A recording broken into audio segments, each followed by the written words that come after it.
Guys, ngayon, dito kami sa McDonald's. So, ngayon, ayan, nasa McDonald's kami. And wala pa yung order namin. So, ngayon guys, samahan niyo ka akong kumain. Let's go! Hintayin ko lang yung order namin. Yan guys.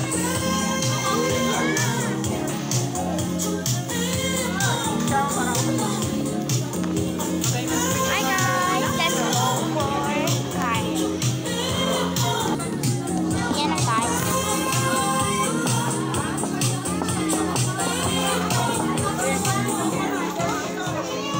Samang pakyot na nga behe nyo guys.